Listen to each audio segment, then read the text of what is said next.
Yeah Modi పద్మవ్యూహం భయోత్పాతం Drona కర్ణాదులు అభిమన్యుని ప్రాణాలు తీశారు. 21వ శతాబ్దపు పద్మవ్యూహంలోనూ ఆరుగురే వారే మోడీ, షా, అజిత్ దోవల్, దోవల్, భగవత్, అదానీ, అంబానీ. ఇక్కడ విషయం ఈ నలుగురు పక్కన పెట్టాం. అదానీ అంబానీలు కాంగ్రెస్ 75 ఏళ్ళ ఈ స్వతంత్ర భారతంలో 55 ఏళ్ళ పైగా కాంగ్రెస్ ప్రభుత్వమే పాలించింది. మరి వాళ్ళు ఈ 10 సంవత్సరాలను అదానీ అంబానీ పెరిగిరా అంటే కాదు. మీ హయాంలోనే ఆ ధీరుభాయ్ అంబానీ పెద్ద సామ్రాజ్యం, ఆయన వ్యాపార సామ్రాజ్యం మీ హయాంలో స్టార్ట్ అయింది అనేది. అసలు అంబానీ అదానిది అంతే. అదానీ మీ హయాంలో కూడా పెద్ద రిచ్ మ్యానే. మరి అప్పుడు లేనటువంటి బాధ ఇప్పుడు ఎందుకు వస్తా ఉంది? అండ్ మోరోవర్ ఇందాక జగదీశ్వర్ రెడ్డి నేను అసెంబ్లీ సాక్షిగా అన్నాడు, కరెంటుకు సంబంధించిన అన్ని అదానీలకు అంబానీకి అదానికి పెట్టుబడి పెట్టించడానికి ఇలా కరెంటుకు మీటర్లు పెడతారనేటువంటిది ఈ కాంగ్రెస్ ప్రభుత్వం ఒప్పుకుంటుంది, కేవలం అదానీ అంబానీల కోసం అని చెప్పేసి నేను అన్నాడు. పార్లమెంట్ లో అట్లా అబద్ధాలు చెప్తుండు, ఇక్కడ అసెంబ్లీ స్టేట్ లోనే ఇట్లా ఒకనొక ప్రజలు ఏ విధంగా డైవర్ట్ చేస్తున్నారు చూడండి ఒకసారి. ఇంకొకటి ఇక్కడ ఒక చిన్న పాయింట్ రాసిండు, కులగణన ద్వారానే పద్మవ్యూహాన్ని బద్దలు కొట్టేస్తామంటూ చెప్తా ఉన్నారు. కులగణన అనేది మీకు ఈ 75 ఏళ్ళ స్వతంత్ర భారతంలో ఏనాడు కూడా మీరు రాహుల్ గాంధీ గారు మీ ప్రభుత్వం 2004 నుంచి 2014 వరకు యూపీఏ ప్రభుత్వం ఉంది కదా, యూపీఏ 1లో కానీ యూపీఏ 2లో కానీ కులగణన ఎందుకు చేయలేదు? ఈ 10 సంవత్సరాలు మీరు అధికారం కోల్పోయారు కాబట్టి ఇప్పుడు కులగణన అనేది ప్రస్తావన తీసుకొచ్చి దాని ద్వారా లబ్ధి పొందాలన్నట్టు ఒక ఆశ తప్ప వేరే కనబడతలేదు. నిజంగా మీరు కులగణన ద్వారా పద్మవ్యూహాన్ని బద్దలు కొట్టేస్తామన్నారు. ఈ తెలంగాణ రాష్ట్రంలో 8 నెలలు దాటుతా ఉంది, కులగణన మీద ఇంతవరకు ఒక అడుగు కూడా ముందుకు పడలేదు. ఈ కులగణన మీద మీరు చెప్పినటువంటి మేనిఫెస్టోలో 23% నుంచి 42% బీసీల రిజర్వేషన్ పెంచిన తర్వాతనే స్థానిక సంస్థలు నిర్వహిస్తామన్నటువంటి మీ ప్రభుత్వమే ఎందుకు మాట్లాడడం లేదు? కేంద్రంలో ఆ విధంగా మోసం చేస్తారు, రాష్ట్రంలో మీరు ఈ విధంగా మోసం చేస్తారు. అంటే బీసీలను దయచేసి బీసీ సమాజమా గమనించాలి. కాంగ్రెస్ ప్రభుత్వం కానీ కాంగ్రెస్ పార్టీ కానీ బీసీ వ్యతిరేకులుగా చాలా క్లియర్గా తెలుస్తూ ఉంది. ఇక్కడ తెలంగాణ రాష్ట్రంలో కేవలం రెడ్లకు ప్రాధాన్యం తప్ప, తర్వాత వెలమలకు కమ్మలకు ప్రాధాన్యం తప్ప ఏనాడు కూడా కనీసం బీసీలకు 60% ఉన్నటువంటి బీసీలకు 2 మంత్రి పదవులు, 4% లేనటువంటి రెడ్లకు 7 మంత్రి పదవులు, 0.5% లేనటువంటి వెలమలకు 1 మంత్రి పదవి, కమ్మలకు 0.2% 1% కమ్మలకు 1 మంత్రి పదవి ఎట్లా ఇస్తారు? దీనిపైన చర్చ జరగాలి.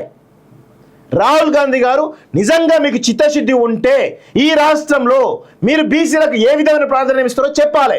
చెప్పకుండా ఇగో ఈ యొక్క దోకేబాజ్ ముచ్చట్లు చెప్తా ఉంటే బీసీ సమాజం హర్షించదు, ఖచ్చితంగా మీ మీద తిరగబడుతుంది. మీ విధానం ఏంటో క్లియర్గా తెలంగాణ రాష్ట్రం ఎగ్జాంపుల్గా తెలుస్తూ ఉంది. తెలంగాణ రాష్ట్రంలో ఇంప్లిమెంట్ కాదు, దేశంలో ఎట్లా ఇంప్లిమెంట్ చేస్తారు? మీకున్నే తిప్పి కొడితే 2, ఒకటి కర్ణాటక ఒకటి తెలంగాణ. ఈ 2 స్టేట్లో అధికారులు ఉంటే ఏ స్టేట్లో మీరు బీసీలకు న్యాయం చేస్తారో చెప్పాలి. కర్ణాటకలో ఆ విధంగా జరుగుతుంది, తెలంగాణలో ఈ విధంగా జరుగుతుంది. ఈ 2 రాష్ట్రాలు ఇంప్లిమెంట్ చేయకుండా మేము అది చేస్తాం ఇది చేస్తాం పద్మవ్యూహంలో ఇరుక్కపోయిండు అది ఇది అనుకుంటా మాట్లాడుతూ ఉంటే ప్రజలు సమాజం హర్షించదనేటువంటి విషయాన్ని రాహుల్ గాంధీ గుర్తుపెట్టుకోవాలి. ఇంకా మీరు దిగజారి మాట్లాడదాం, ప్రజలను మభ్యపెడదామంటే ఎవడు కూడా ఇక్కడ కూర్చొని మీ మాటలు వినడానికి ఎవడు కూడా సిద్ధంగా లేడు. ఖచ్చితంగా నిలదీస్తారు. కులగణన అనేది తెలంగాణ రాష్ట్రంలో ఇమీడియట్గా ఇంప్లిమెంట్ చెప్పి కులగణన ఇంప్లిమెంట్ అయిన తర్వాత ఎప్పుడు చేస్తారు? కనీసం 2014లో కేసీఆర్ చేసినటువంటి సమగ్ర కుటుంబ సర్వేను కూడా ఎందుకు బయట పెడతలేరు? గతంలో మీ సీఎంఏ రేవంత్ రెడ్డి చాలాసార్లు చెప్పిండు సమగ్ర కుటుంబ సర్వేను కేసీఆర్ దాచుకున్నాడు, బయట పెడతలేడు, బయట పెట్టాలని చెప్పేసి పలుమార్లు చెప్పిండు. కర్ణాటకలో కులగణన చేస్తే ఆ కులగణన వివరాలను కూడా ఎందుకు బయట పెడతలేరు? ఎందుకు మీ ముడ్డి కింద పెట్టుకొని ఎందుకు ఉంచుకున్నారు? ఇది అడగారా? మీ రాష్ట్రం మీ యొక్క సీఎంను అడగండి చూద్దాం. రాహుల్ గాంధీ గారు ఏ సోయి లేకుండా ప్రజలను ఇంకా మభ్య పెడదాం అనుకుంటే కర్రు కాల్చి వార్త పెడతారు. ఏమనుకుంటున్నారో మీరైతే?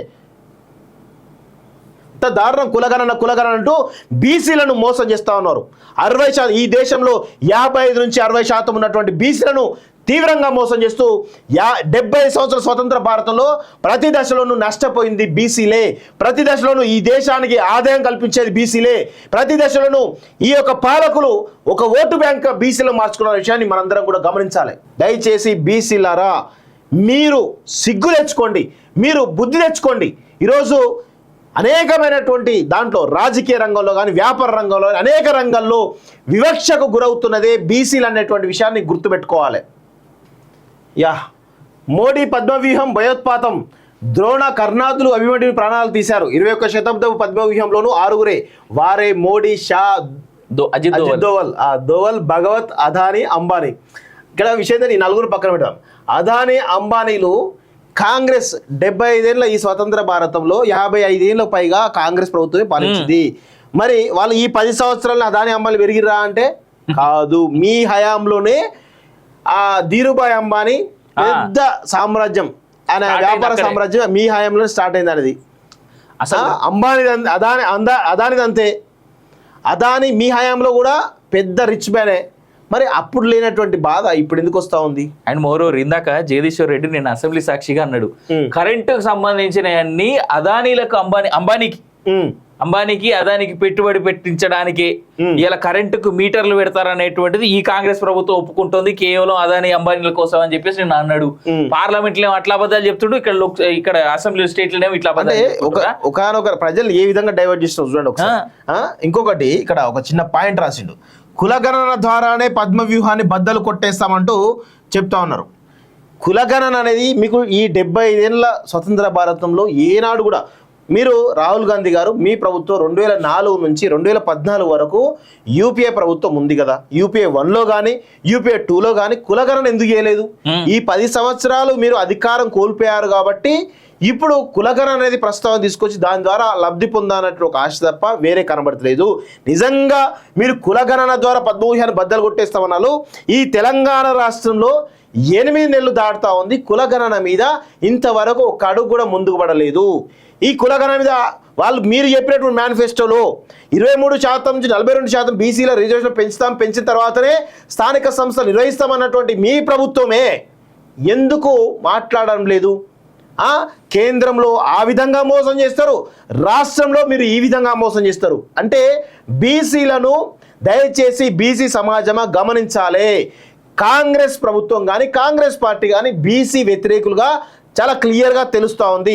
ఇక్కడ తెలంగాణ రాష్ట్రంలో కేవలం రెడ్లకు ప్రాధాన్యం తప్ప, తర్వాత వెలమలకు కమ్మలకు ప్రాధాన్యం తప్ప ఏనాడు కూడా కనీసం బీసీలకు 60% ఉన్నటువంటి బీసీలకు 2 మంత్రి పదవులు, 4% లేనటువంటి రెడ్లకు 7 మంత్రి పదవులు, 0.5% లేనటువంటి వెలమలకు 1 మంత్రి పదవి, కమ్మలకు 0.2% 1% కమ్మ